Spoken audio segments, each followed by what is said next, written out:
Sourate 69. Al-Haqqa, le jour de vérité.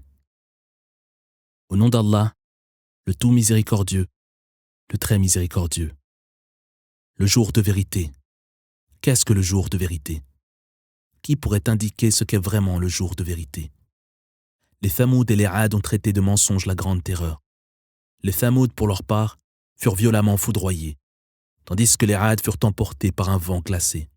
Qu'Allah déchaîna contre eux 7 nuits et 8 jours consécutifs. Tu aurais pu voir leurs corps gisant au sol, tels des troncs de palmiers déracinés. Vois-tu la moindre trace de ces peuples que nous avons exterminés? Pharaon, ses devanciers et les cités renversées se sont livrés au péché, désobéissant aux messagers de leur Seigneur, qui leur a infligé un châtiment d'une violence démesurée. C'est nous qui, lorsque les eaux du déluge ont tout submergé, vous avons transporté dans l'arche, afin que ces événements vous servent de leçon et soient à jamais gardés en mémoire. Lorsqu'il sera soufflé une seule fois dans la corne, que la terre et les montagnes seront soulevées et d'un seul coup pulvérisées, ce jour-là se produira l'événement inéluctable. Le ciel se fendra ce jour-là pour être totalement déchiré, tandis que les anges se tiendront sur ses confins. 8 d'entre eux porteront ce jour-là le trône de ton Seigneur au-dessus d'eux.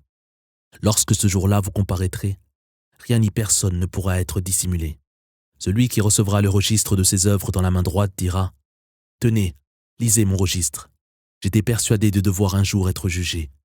Il sera entièrement comblé, dans un jardin haut placé, dont les fruits seront à sa portée. Mangez et buvez en paix, pour prix de vos œuvres passées. Quant à celui qui recevra le registre de ses œuvres dans la main gauche, il dira « Si seulement je n'avais pas reçu le registre de mes œuvres, ni connu le bilan de mes actions. Si seulement ma mort avait été sans retour, ma fortune ne m'a été d'aucune utilité, et tout mon pouvoir m'a été enlevé. Saisissez-vous de lui et enchaînez ses mains à son cou, puis qu'il soit introduit dans le brasier pour y brûler, qu'il soit ensuite enfilé dans une chaîne de 70 coudées, car il ne croyait pas en Allah le très glorieux, ni n'incitait les autres à nourrir les nécessiteux. Il n'aura ce jour-là ni ami pour l'assister en ce lieu, ni nourriture autre que le plus immonde des damnés, dont seuls se nourriront les pécheurs invétérés.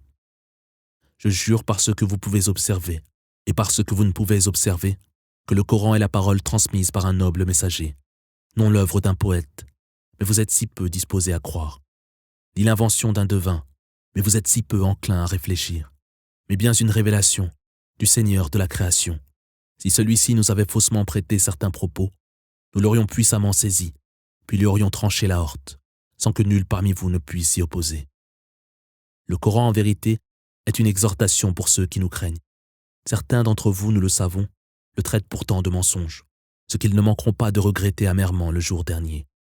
Tout ceci est l'absolue vérité, à n'en point douter. Exalte donc le nom de ton Seigneur, le très glorieux.